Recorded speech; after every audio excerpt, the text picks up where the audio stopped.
मेष राशि वाले बंधुओं, स्वागत है आप सभी का हृदय से अभिनंदन, आभार। मेष मंथन भिंड यूट्यूब चैनल में। तो मेष राशि वालों, जरा ध्यान से सुनिए। अगले 3 से 5 दिनों में आपको एक बड़ा झटका लगने वाला है। ऐसी एक घटना आपके जीवन में होने वाली है जो आपके जीवन को ही बदल देगी। इस समय और काल पर आप जिस भी परिस्थिति से जूझ रहे हैं, उस परिस्थिति में आपके जीवन को और कठिन बना देगी यह एक घटना। इसके बारे में जान जाइए, समझ जाइए। यही एक नहीं, आने वाले 3 से 5 दिनों में तरह तरह की अलग अलग घटनाएं, कुछ पॉजिटिव कुछ नेगेटिव भी घटित होंगी। उनके बारे में भी हम आपसे चर्चा करेंगे। 5 बड़ी भविष्यवाणियों के रूप में आपको जीपीएस आपका रोड मैप दे देंगे। देखिए बंधु, इस समय और काल पर सूर्य और मंगल के साथ में संगत बनाकर बैठे हैं शुक्र। शुक्र जो है वो आपका मनी है, आपका वैवाहिक और प्रेमी जीवन है, और आपके घर की सुख समृद्धि और शांति है। यहां तक कि आपका मान सम्मान भी है। यह दो अग्नि तत्व के प्लैनेट के साथ बैठा है, और कहा जाता है ज्योतिष में कि जब शुक्र बैठता है सूर्य के साथ तो उसका तो शत्रु है ही, मंगल के साथ बैठता है तो मंगल की अग्नि शुक्र को जला देती है। इसी के साथ साथ जब सूर्य और शुक्र साथ बैठते हैं तो यहाँ पर राहु भी खराब हो जाता है। चंद्रमा की बात करें तो वह शनिदेव के साथ बैठकर विष उत्पन्न कर रही है, यानी विष दोष बना रही है। कहने का मतलब यह है कि ये समय और काल वैसे भी आपके लिए थोड़ा सा कठिन है। निर्णय लेने की क्षमता यहाँ पर आपकी प्रभावित हो रही है। यहाँ पर लोगों से आपको धोखे मिल रहे हैं और कार्य पूरे होने में बड़ी समस्या आ रही है। शरीर भी आपका साथ नहीं दे रहा है। अब इन परिस्थितियों के बीच में आपके साथ यदि कुछ और गलत या अनर्थ या कुछ बड़ा हो जाता है, नेगेटिव नकारात्मक हो जाता है, तो यह आपके लिए सोने पे सुहागा या कह सकते हैं करेला वो भी नींव पर चढ़ा, ऐसी स्थिति नकारात्मक तौर पर हो सकती है। तो इस स्थिति से आप बचेंगे, नेगेटिव स्थिति से बचेंगे इस कार्यक्रम को जब आप अंत तक देखेंगे। इस कार्यक्रम में हम आपको स्टेप बाय स्टेप 2-3 चीजें बताएंगे। पहले तो हम आपको 5 बड़ी भविष्यवाणियों के बारे में बताएंगे जो आने वाले समय का पूरा रोड मैप जीपीएस होगी। इनमें कुछ अच्छी भी हैं और कुछ बुरी भी हैं। भविष्यवाणियां करते समय हमने इस बात का ख्याल रखा है कि ग्रहों का आकलन सटीक किया जाए, श्रेष्ठतम किया जाए, ताकि जो भविष्यवाणियां निकल कर आए वो काफी हद तक सटीक हो। 70 से 80% तो कम से कम सटीक बैठे ही, और जो सटीक ना बैठे तो समझिए कि वो किसी अन्य भाई बंधु के लिए है। साथ ही साथ हमने ये कोशिश की है कि भविष्यवाणियां आपके व्यक्तिगत जीवन से रिलेट करने वाली हों। अतरंगी उल्टी सीधी भविष्यवाणियां नहीं कि करोड़पति बन जाओगे, विदेश चले जाओगे, इतना पैसा आ जाएगा, ये वो अनाप शनाप नहीं। जो इस समय आप महसूस कर रहे हैं आपके खुद के जीवन से जुड़ी हुई भविष्यवाणियां। इसी के साथ साथ कार्यक्रम के अंत में हम आपको बताएंगे वह महा उपाय जिससे आप जो चाहे वो हासिल कर सकते हैं, क्योंकि स्वयं माता सरस्वती और राहु की शक्ति आपके लिए कार्य करेगी। याद रखना कि आज के समय और काल को, परिवेश को आप देखिए, आज के समय का यानी इस कलयुग का राजा है राहु। और यदि राहु को किसी भी प्रकार से आप अपने अनुकूल बना पाते हैं तो ये आपको रातों रात वो लाकर दे सकता है जो अन्य ग्रह की वर्षों वर्ष की ताकत नहीं की आपको देते। समझ रहे हैं आप? तो ऐसे में आपको इस उपाय को जरूर देखना है। ये उपाय 2-3 चरणों में किया जाएगा। बहुत ही गहरे विधि विधान के साथ इस उपाय को हम आपको समझा रहे हैं। ये उपाय कम, क्रिया ज्यादा है, प्रयोग ज्यादा है और पूर्ण रूप से शास्त्रीय पद्धति पर आधारित है। इसे अंत में बताएंगे तो आप धैर्य के साथ कार्यक्रम को देखना। साथ ही साथ बीच बीच में इस समय और काल पर की जाने वाली छोटी छोटी क्रियाएं हैं, उपाय हैं, उन्हें भी बताते रहेंगे, तो एक आपको सही गाइडेंस मिलेगी। अब ध्यान से सुनिए, कार्यक्रम को शुरू करने जा रहे हैं बिना समय गवाए। महामाई को याद करते हुए कमेंट बॉक्स में पहले लिख डालिए, जय मां भद्रकाली कृपा करो। साथ ही साथ माई के लिए यदि भाव गहरा है तो यह भी लिखिए कि मैं भी माई के परिवार का हिस्सा हूं। अब आपको सूचित कर देते हैं, हर कार्यक्रम में सूचित कर रहे हैं, क्योंकि बाद में कुछ लोग कहते हैं कि गुरुजी हमने कार्यक्रम देख नहीं पाया, आपने बताया नहीं। महाअनुष्ठान चल रहा है। महाअनुष्ठान में यदि आपको भाग लेना है, अपने दुखों से मुक्त होना है, महामाई ब्रह्मास्त्र विद्या मां बगलामुखी के चरणों में अपनी अर्जी लगानी है, तो इसके लिए वीडियो में नंबर है। इस समय और काल पर लगी हुई अर्जी जरूर सुनी जाएगी, क्योंकि इस समय महामाई का जागरण है, शक्ति का अवतरण है, और महामाई इस समय पर हर एक की सुनती है, आपकी भी सुनेंगे। तो अर्जी लगाने के लिए नंबर वीडियो में दिए गए हैं, नंबरों पर फोन करिए, धाम के नंबर हैं ये। आपका पूर्ण मार्गदर्शन यहाँ पर हम करेंगे, ठीक है। अब चलिए शुरू करते हैं अपने मूल विषय को, बात करते हैं भविष्यवाणियों की। जय माई की। बंधुओं, ज्योतिष और तंत्र विद्या के क्षेत्र में आचार्य अमित एक जाना माना नाम है। पूज्य गुरुदेव के साधनाओं और ज्योतिष विद्या के अनुभव बेहद दिव्य है। जी हाँ, पूज्य गुरुदेव ने जिसकी भी कुंडली का विश्लेषण किया और कुंडली के अनुसार उसे सटीक उपाय व महामाई माँ बगलामुखी की विशेष कृपा दी। उसके जीवन में सकारात्मक बदलाव तो आए ही है। फिर चाहे समस्या कितनी ही कठिन क्यों ना हो, समाधान तो अवश्य हुआ है। अब ऐसे में यदि आप भी अपने जीवन की किसी बड़ी समस्या से जूझ रहे हैं, जैसे कि कर्जा बढ़ता ही जा रहा है, काम धंधा और व्यापार सब रुक चुका है, रिश्ते नातों में तनाव हद से ज्यादा बढ़ गया है, पूरा जीवन ही नकारात्मकताओं से भर गया है, तो ऐसे में यही सही समय है जब आप श्रेष्ठ गुरु से मार्गदर्शन प्राप्त करें और जीवन के अंधकार को समाप्त कर दिव्य प्रकाश की ओर कदम बढ़ाएं। वीडियो में दिए गए नंबरों पर तुरंत संपर्क करिए और अपनी कुंडली का विश्लेषण व समाधान पूज्य गुरुदेव के द्वारा करवा लीजिए। देर ना करें, आपके देवी देवताओं के आशीर्वाद से ये मौका खुद चलकर आपके पास आया है, इसे गंवाना नहीं है। अभी फोन करें और गुरुदेव से मार्गदर्शन प्राप्त करें। महामाई आपका कल्याण करें। धन्यवाद। सबसे पहली चीज, इस समय और काल पर आप 3 तरीके की चीजें महसूस कर रही हैं। पहली चीज ये कि निर्णय लेने की क्षमता कमजोर आपको महसूस हो रही है।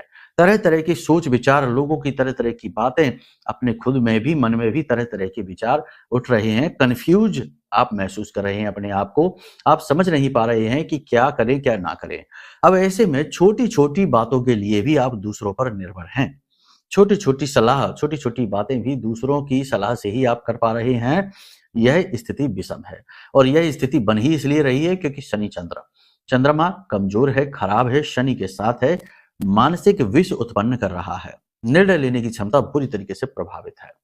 दूसरा, आपका ध्यान केंद्रित नहीं हो पा रहा अपने कार्यों पर, अपने लक्ष्य पर, अपनी जरूरी दैनिकचर्या के कार्यों पर भी आपका ध्यान केंद्रित नहीं हो पा रहा। वहां से भी आपका मन भटक रहा है, यानी कि लक्ष्य का भटकाव आपके जीवन में इस समय पर है।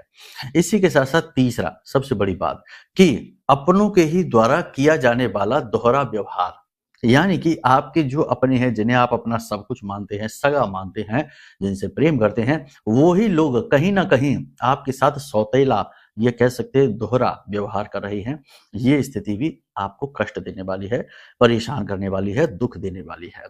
तो ये 3 स्थितियां हैं। इस समय पर आप कह सकते हैं कि कमजोर हैं, असंतुलित हैं, स्वास्थ्य के तौर पर भी और आत्मिक दृष्टि से भी, मानसिक दृष्टि से भी। अब इस समय पर होगा क्या? इस समय पर होगा गलत फैसले की एक श्रृंखला। आप रॉन्ग डिसीजन ले सकते हैं। तो क्या सावधानियां आपको बरतनी है? यहाँ पर 2-3 बातें हैं जो अपने जीवन में इस समय पर लेकर आई है। पहली चीज ये कि किसी भी व्यक्ति की बातों में तुरंत ना आ जाइए।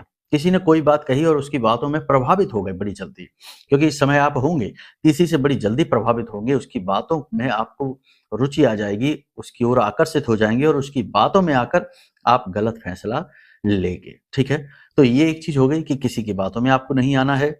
दूसरा काम आपको यहाँ पर यह करना है कि अपने स्वास्थ्य का और अपनी मानसिक शक्ति का आपको पालन करना है, यानी कि ध्यान देना है इस पर। कैसे करेंगे ये आप? इस समय पर आप ध्यान करिए।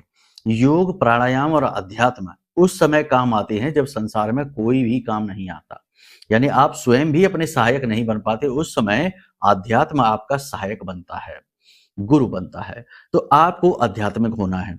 जैसी भी पूजा पाठ आप करते हैं उसमें आप रुचि जगाइए, मन में पूजा पाठ के प्रति भाव उत्पन्न करिए। कुछ भी नहीं कर पा रहे हैं तो केवल इतना करिए कि दिन में कुछ समय के लिए आंख बंद करके बैठ जाइए, बिस्तर पर बैठ जाइए, जमीन पर बैठ जाइए, आसन बिछाकर बैठ जाइए या पलंग पर ही बैठ जाइए। 10-15 मिनट के लिए विचार शून्य हो जाइए और ऐसा महसूस करिए कि हर एक चीज जो आपको इस समय परेशान कर रही है वह दूर हट रही है आपसे। आप अकेले हो रहे हैं, शांत हो रहे हैं। चीजों को अपने से दूर जाता हुआ महसूस करिए, पॉजिटिविटी को आता हुआ महसूस करिए।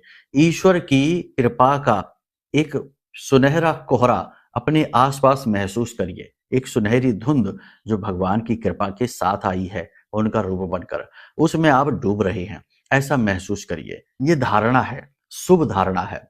धारणा, ध्यान, समाधि, यानी आप जब धारणा करेंगे तो आपको ध्यान करने में रुचि उत्पन्न होगी। ठीक है, इस प्रकार से आप ध्यान करिए, अपने आप को समस्याओं से अलग महसूस करिए, आप हैं ही।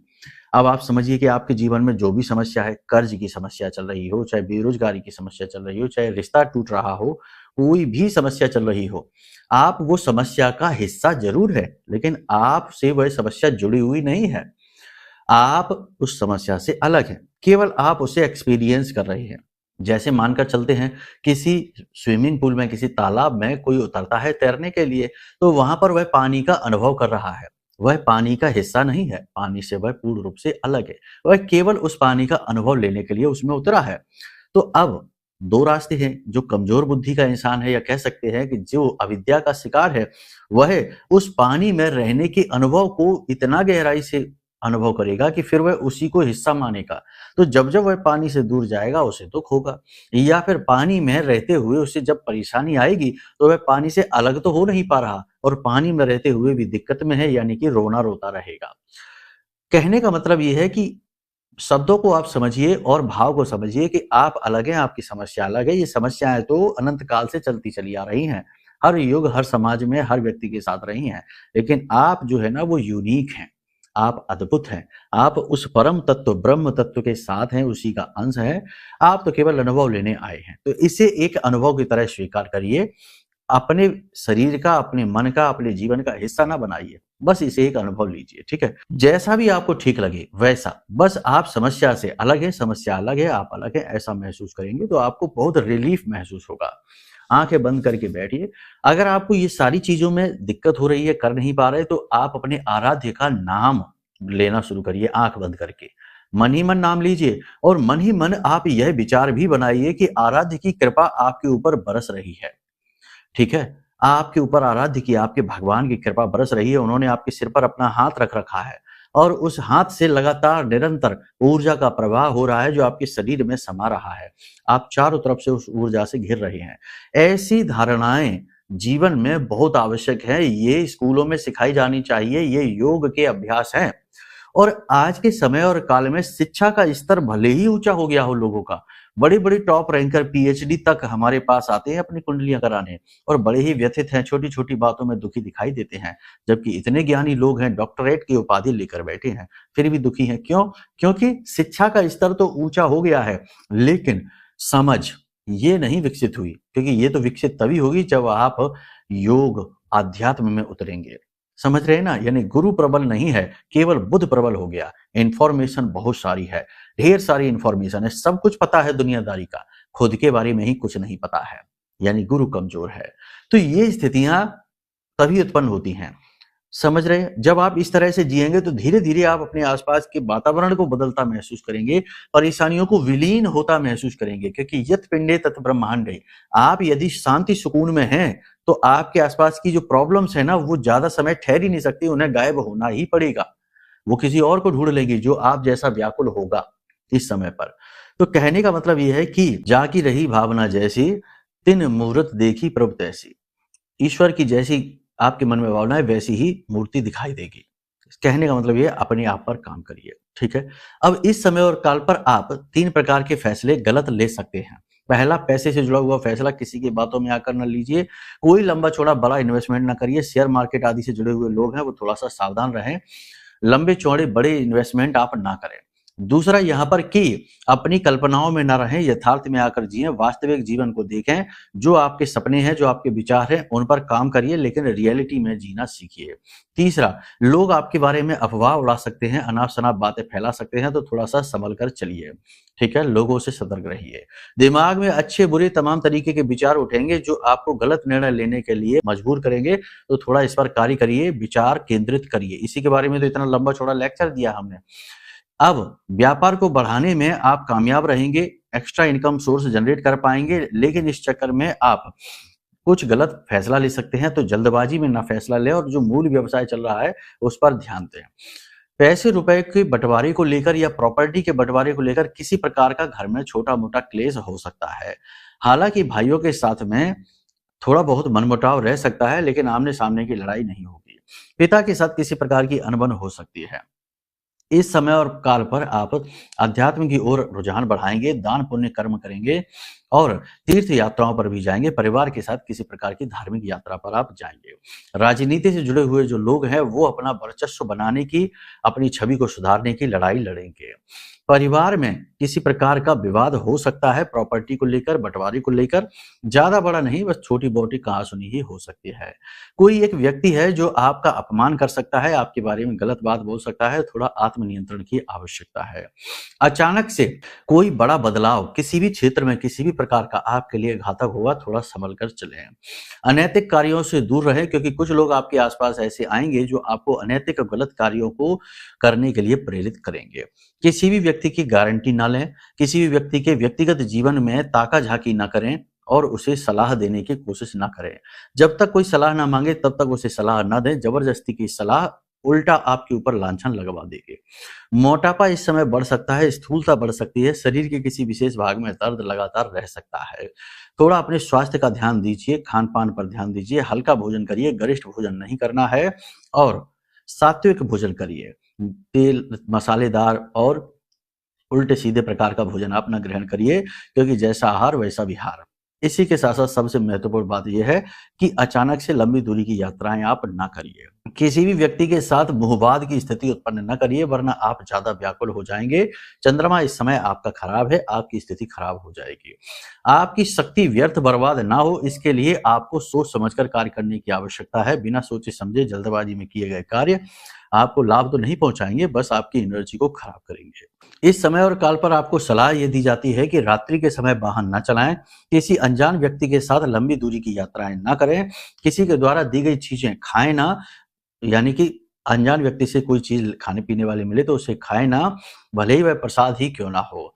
साथ ही अपने वस्त्र और अपने आभूषणों को किसी के साथ साझा ना करें, बाँटे ना, किसी को देना। पॉजिटिव रहना है, सकारात्मक रहना है और ज़्यादा जोखिमपूर्ण निर्णय इस समय और काल पर लेना ठीक नहीं है। कुछ समय रुक जाइए, फिर आप खूब निर्णय लीजिए, आगे बढ़ेंगे। बहुत जल्दी ही आपको वाहन सुख मिलने वाला है, भूमि भवन का भी सुख आपको मिलने वाला है। जो बेरोजगार बैठे हैं, उनके रोजगार की प्रबल संभावनाएं हैं, उन्हें नौकरी लग जाएगी। जो विवाह जीवन में बंधना चाहते हैं, उनका वैवाहिक बंधन में बंध जाएंगे, वो रिश्ता तय हो जाएगा। प्रेमी जीवन की बात करें तो प्रेमी जीवन में किसी प्रकार की गलतफहमी हो सकती है, झगड़ा तनाव हो सकता है। इसी प्रकार दाम्पत्य जीवन की बात करें तो दाम्पत्य जीवन में सब कुछ ठीक रहेगा, परंतु प्रेम तत्व की कमी रहेगी। जीवन साथी के स्वास्थ्य को लेकर थोड़ी सी परेशानी, चिंता रहेगी, हालांकि उनके स्वास्थ्य में सुधार दिखाई दे रहा है। कहीं ना कहीं जीवन साथी अपनी मनमानी करता दिखाई देगा, जिसकी वजह से आप थोड़े से परेशान रहेंगे। जीवन की भागदौड़ में परिवार के साथ और अपने निजी जीवन के साथ आप समय नहीं बिता पा रहे हैं, इस बात का खेद आपको रहेगा। यहाँ तक सारी बातें जो हम आपको बता रहे हैं वो आपके ग्रह गोचरों के आधार पर है, कुंडली के आधार पर नहीं। जन्म पत्री की स्थितियां अलग हो सकती हैं, तो जन्म पत्री और अपने मन के सारे प्रश्नों के कि हमारे साथ ही ऐसा क्यों हो रहा है, हमारे साथ ही गलत क्यों होता है, हमारे जीवन में ही ये समस्याएं क्यों हैं, इस समस्या से हम मुक्त क्यों नहीं हो पा रहे हैं, ये सारे प्रश्नों के जवाब आपकी कुंडली में दिए गए हैं।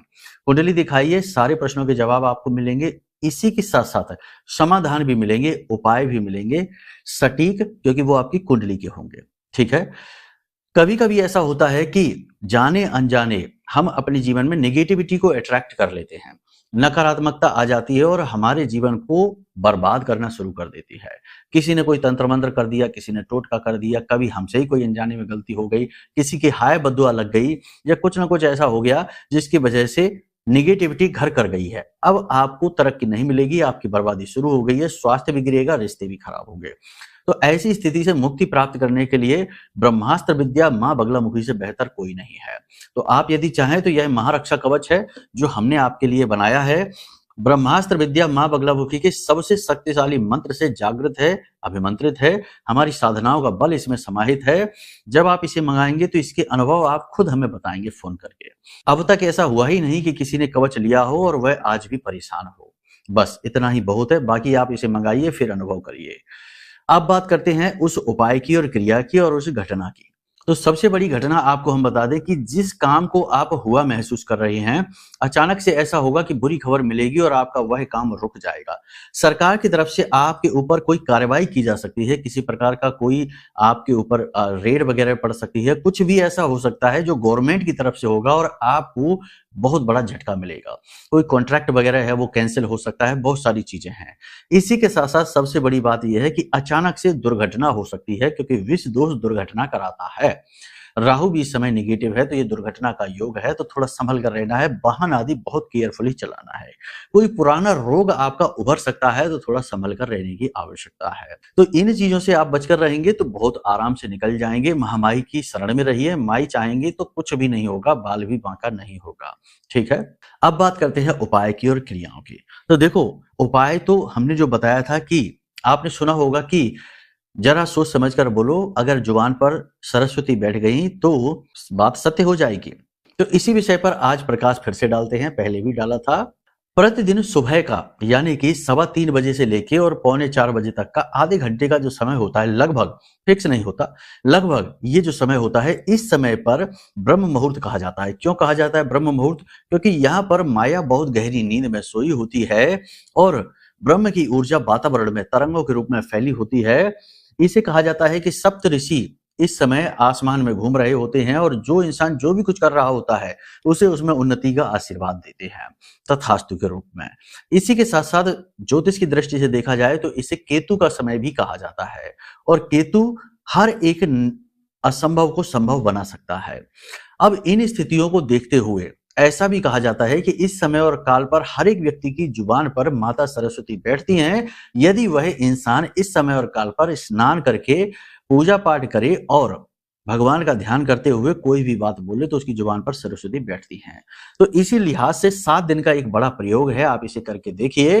रोज रात्रि के समय सोते समय अपनी छाती पर हाथ रख के और भगवान से निवेदन करिए कि आप सुबह इस प्रयोग को करेंगे और आप उम्मीद करते हैं कि सरस्वती आपकी जुबान पर बैठेंगी और आपकी बात को सत्य करेंगी। इसी प्रयोग को आगे बढ़ाते हुए आप रात्रि के समय अपने सिरहाने एक कांच के पात्र में यानी गिलास वगैरह में या फिर तांबे के पात्र में जल भर के रखिए और उसमें एक इलायची, एक लौंग का जोड़ा और थोड़ी सी चुटकी भर हल्दी मिलाकर डाल दीजिए और आप सो जाइए। इसे ढक कर रख दीजिए। सुबह जब आप सोकर जागिए, 3:15 बजे जागिए। उसके बाद आप स्नान नहीं करना चाहते तो मुंह हाथ धो लीजिए। उसके बाद अपने बिस्तर पर पालथी मारकर बैठ जाइए और जो भी आपकी इच्छा मनोकामना है, उस इच्छा मनोकामना को मन ही मन आपको बोलना है और मन ही मन आपको इस मंत्र को भी बोलना है। यह आकर्षण मंत्र है, बड़ा शक्तिशाली मंत्र है। ओम ह्लीं क्लीं श्रीं नमः। ओम ह्लीं क्लीं श्रीं नमः। यह मंत्र बहुत शक्तिशाली मंत्र है और इस मंत्र को आपको मन ही मन बोलना है। मुख से उच्चारण आप तभी करेंगे जब आप स्नान करके बैठेंगे। तो आपको यह मंत्र बोलना है और जब आप इस मंत्र को बोले तो उसके बाद आप अपनी उस इच्छा को भी बोलिए। इच्छा को बोलना है आपको जोर से, जैसे मन ही मन आपने बोला ओम ह्लीं क्लीं श्रीं नमः। अब उसमें आपने पानी में देखते हुए बोलना है मेरी नौकरी लग चुकी है, ठीक है, और फूंक मारना है। इस प्रकार आपको 21 बार बोलना है। धीमे धीमे बोलना है, चिल्लाने की जरूरत नहीं है और जल्दबाजी करने की जरूरत नहीं है। फूंक मारना है और उसके बाद में जब 21 बार आप बोल ले तो उस पानी को पी जाएं। उसके बाद आंख बंद करके ध्यान से बैठिए और ध्यान में आप ये अनुभव करिए कि आपकी नौकरी लग चुकी है, आपका कर्जा चुक चुका है और आप अब आनंद में हैं, जीवन आनंद में कट रहा है। इस प्रकार का अनुभव करिए। उसके बाद आप चाहें तो फिर से सो सकते हैं या अपने दैनिक कार्यों में लग सकते हैं। केवल 7 दिन तक इस प्रयोग को आप करके देखिए। 100% रिजल्ट इस प्रयोग के आज तक हमको मिले हैं। आपसे भी हमें जानने में रुचि रहेगी कि आपके साथ क्या हुआ है। करके देखिए, फिर हमें बताना, ठीक है। तो चलिए बंधु, अब आज के कार्यक्रम को यहीं विराम देते हैं। मन में यदि कोई प्रश्न उठे, जैसे कुंडली आकलन कराना है या महारक्षा कवच मंगवाना है या फिर महाअनुष्ठान में भाग लेना है, तो नंबर वीडियो में है, आप फोन करिए, हम आपका मार्गदर्शन करने को तैयार हैं। चलिए प्रेम से बोलिए जय माई की, जय मां बगलामुखी। हमारे प्रिय और परम पूज्य आचार्य जी ने अपनी साधनाओं के अनुभवों पर आधारित शक्तिशाली उपाय और क्रियाओं के माध्यम से हजारों लोगों के जीवन को पूरी तरह से बदला है। आचार्य जी के द्वारा बताया गया हर एक उपाय इतना सटीक और कारगर होता है कि जो भी इसे पूरे भाव के साथ कर लेता है, उसे साक्षात महामाई की कृपा और आशीर्वाद प्राप्त हो जाती है। इसलिए निसंकोच इन उपायों को पूरे भाव के साथ करिए, आपका कल्याण होगा। जय माई की।